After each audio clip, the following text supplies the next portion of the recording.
pickup license or prior to your application. So, pagka-appear po dito yung ating tinatawag na backlist.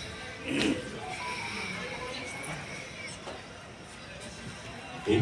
The next one, yung news and announcement. So, yung mga, ito, yung roadshow natin, nakapost po siya doon sa ating portal. And then, yung mga important announcements and other news, dyan din po natin ipinopost aside from doon sa ating Facebook page.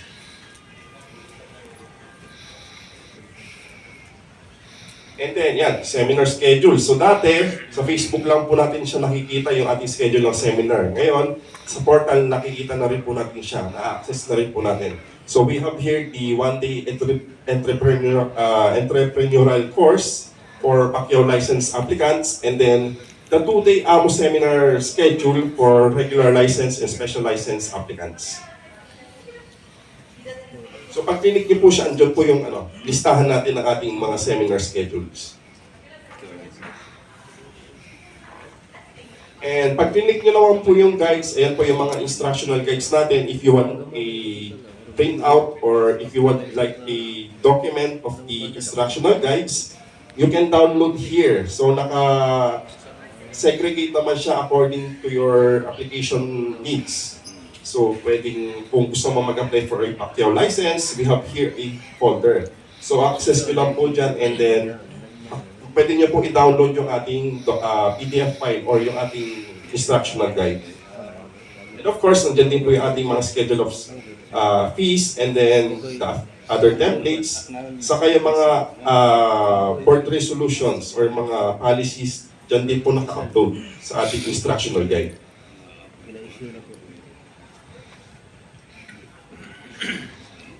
Yan. So, kung may mga frequently asked questions kayo about the licensing and the portal and other pickup matters, nandyan po sa ating portal sa FAQs portion. So, yan. For example, who may file and how do I apply for a license online. So, dyan po natin mapapasa yung ating mga frequently asked questions.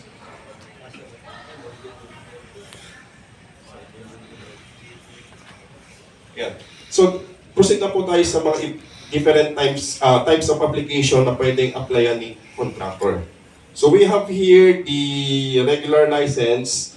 So pag clinic nyo po siya, ito po yung mag-a-appear, yung renewal, new license, upgrading or additional classification, change of authorized managing officer, change of business name, and status. So, ito pong tatlo na to, naka-highlight po siya. So, ibig sabihin po niyan, kapag nag-apply po kayo, for example, new regular license, you can apply also simultaneously your government registration. So, kung let's say, meron kayong existing registration and it's about to expire, pwede niyo rin po siyang i-file simultaneously through this application type. So, isang form na lang po siya at doon nyo po i-fill out yung application for new regular license or at the same time, new registration for government projects. Yan. So let's say naman, before, hindi ako interesado na mag-apply for government registration. Or let's say, ay, nakalimutan ko mag-renew ng aking ARCC or hindi ko siya naisabay dun sa aking regular license application. So you can do it through our standalone ARCC application. So ang term po namin dyan is standalone. So meaning you can apply it separately through this menu, yung ating registration. So it's either new, renewal, or the upgrading or additional project kind. So dyan po yung menu natin for our government registration.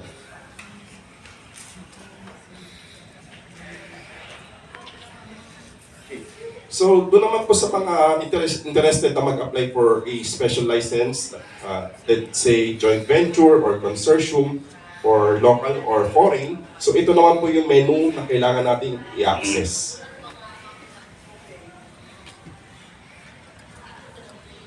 And then sa mga foreign contractors, if they would like to apply for special license, ito naman po yung menu na kailangan nilang i-access.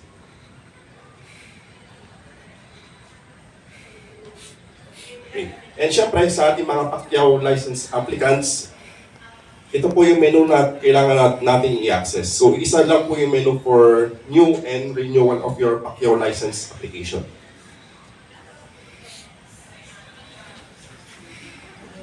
And yun po, yung other menus like yung back fees natin, yung compliances natin. So, ito po yung documentary compliances natin, mamaya, makikita niyo po kung para sa inyo. And then, ito yung sa back fees. Tapos yung history ng inyong mga payments, nandiyan din po. Kung nagbayad po kayo through QRPH or through over-the-counter. So, makikita niyo po yung history ng ating payments dito. So, sa back fees, ayan po yung mga listahan ng inyong mga back fees. And then, you can settle it directly. For example, meron kayong additional license fee. Just click on the pay button on the right side under Actions column. So, direct niyo na po mag-settle ang inyong pong mga back fees.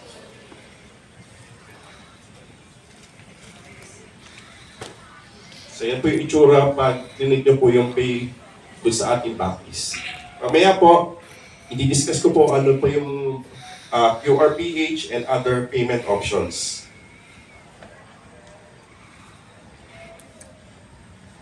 And of course, itong documentary compliances natin. So, ano po ba itong documentary compliances na to? So, upon evaluation ng inyong application, for example, sa technical, nag-require sila ng valid PRC document.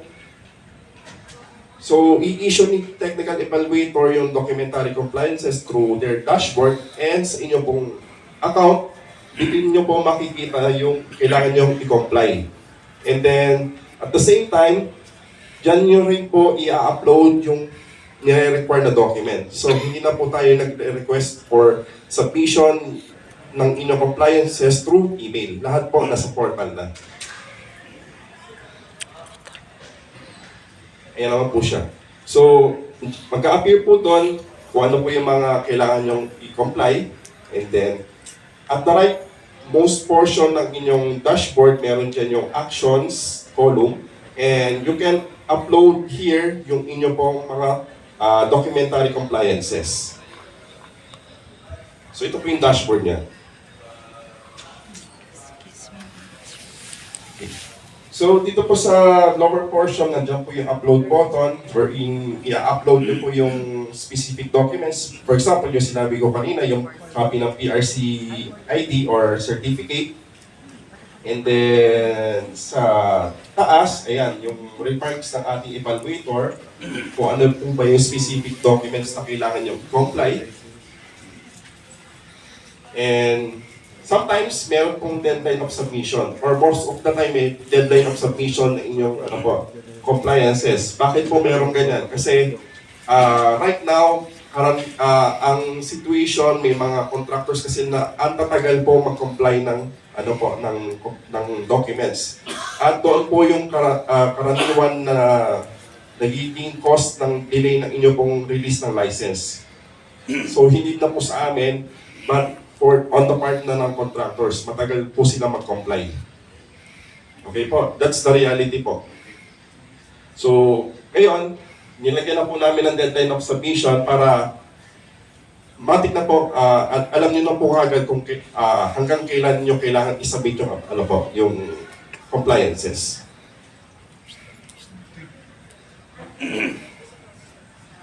Yeah. So, ito naman po yung sa history ng payments ninyo. Ayan. So, kung nag-buy is QRPH, and then sa over-the-counter, doon po mag-appear. And sa change of password, ito, very important po sa inyo, lalo na sa mga accounts ninyo. Please, make sure na i-safekeep ninyo ang inyong mga account, i-secure nyo po siya, at wag na pong ipamimigay kahit kanino. Okay? Especially sa mga third parties. Kasi kapag hindi nyo ma-retrieve yung account, possible na ma-hostage po kayo ng mga third parties na sabihin, ay, hindi ko ibibigay sa inyo yan, kailangan mong magbayad sa akin bago ko ibigay yung credentials sa inyo. So please make sure na i-safe keep or Kayo lang po dapat ang nakakaalam ng inyong account. Ayan. So, every time, i-report din kayo ni system na palit po kayo ng password. Okay. So, ano naman po itong 2FA? So, ang ibig sabihin po ng 2FA ay two-factor authentication. So, isipin na lang natin na itong 2FA na to ay pangalawang susi ng inyong account. So, aside from the password, you have this key na two-factor authentication na nakasave sa inyong device, sa inyong mga cellphone or tablet. So, ano po ba yung flow nito? So, let's say nag-enter na ako ng aking password sa aking account. So, from that point, sa next step naman po, kailangan niyo pong i-enter yung verification code na nasa inyong cellphone. So, yun po yung ating concept ng two-factor authentication.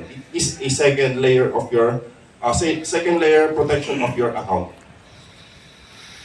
So, please enable nyo rin po siya for added security. Okay po.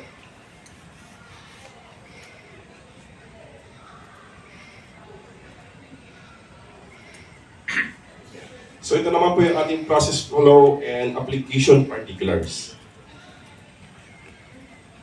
So yung kanina nakita natin kung ano yung basic steps ng pag-apply for a contractor's license, and then yun nga po yung mga specifics, mga particulars.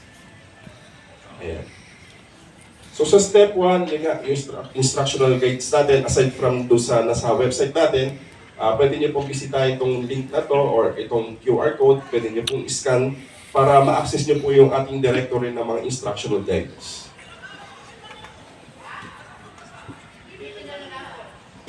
Ito po yung kanina. And pag nag-open po kayo ng ating website, doon po lang po sa right side, meron na po kayo makikitang downloadables. Ito po siya. Instructional guides, yung rules and regulations, saka data privacy policy.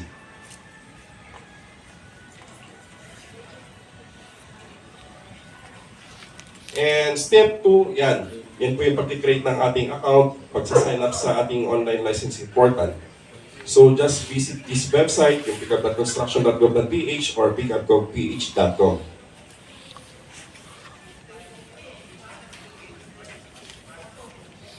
So sa pag-sign up po ng account, sa mga hindi pa po nag-create ng account, so dito sa lower portion, ayan po, meron po tayong tinatawag na sign up button. So pag click niyo po yung sign up button, ito po yung mag-appear. So we have here the sign up form. Okay. So sa top portion, we have the name of the firm.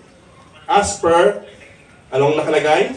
As per, ano po mga, sige po, sabay-sabay po. As per DTI or SEC. SEC. Okay, malinaw po yun ha. Hindi po pangalan ng amo, hindi po pangalan ng ibang tao, hindi rin po SEC number, hindi rin po DTI number. Ang ilalagay niyo po ay o ano yung nakalagay sa inyong DTI or SEC document. Okay? Marami po kami na-encounter, ang nilagay pa rin nila pangalan ng amo, pangalan ng ibang tao, SEC number. So, ang lumalabas sa license nila, yun yung mag-appear sa license nila. Okay? So, take note, kung ano lang po yung nasa DTI or SEC document niyo. Bawal ang dagdag, bawal din ang bawas.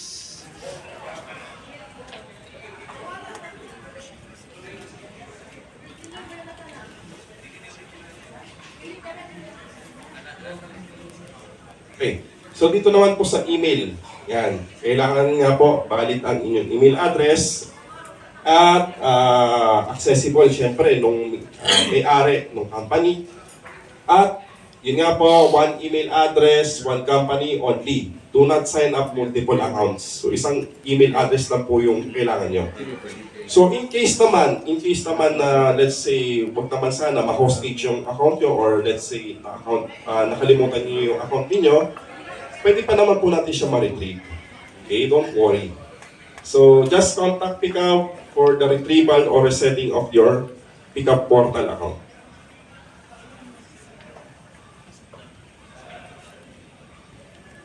So proceed tayo sa sign up. Okay? So ito po yung makikita natin sa ating, let's say, Gmail account. So ayan po yung notification from the system. I-open nyo lang po siya. Ayan. So check nyo lang po yung inbox or yung spam or yung junk folder. And yun, open nyo yung email message. So pag in-open nyo po siya, ito po yung verification code. I-copy-paste nyo lang po siya. And then, open nyo lang po itong link na to.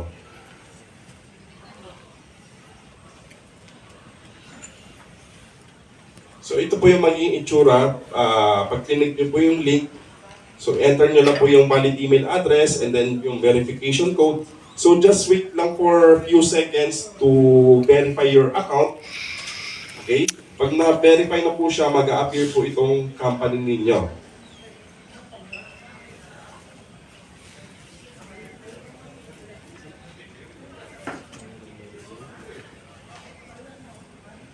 And pag nag-appear na po, just click on the submit button to confirm. So, sa step 3 na po tayo.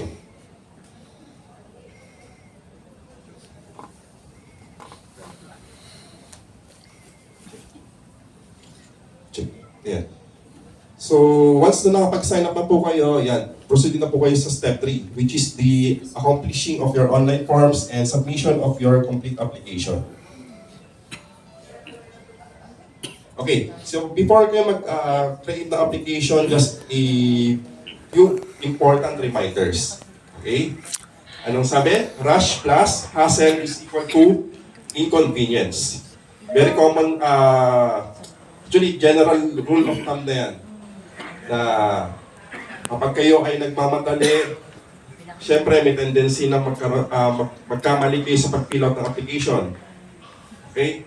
So, please, huwag kayong magmamadali, huwag kayong magagahol sa pag-accomplish ng inyong application form. Kasi, inconvenience ang result niyan later on sa inyong application or sa inyong license. Okay? And file your application as early as possible. Sa mga nag-apply for special license, yan, maraming nagmamadali. So, kung kailan malapit ang bidding, doon lang nag-apply or nag-fill out. So kapag submit, ay may mali pala sa company name, ay iba pala yung category or marami pong mali. So may tendency na mag-disapprove yung inyong application or mali ang nasa inyong license. So yan, file your application as early as possible.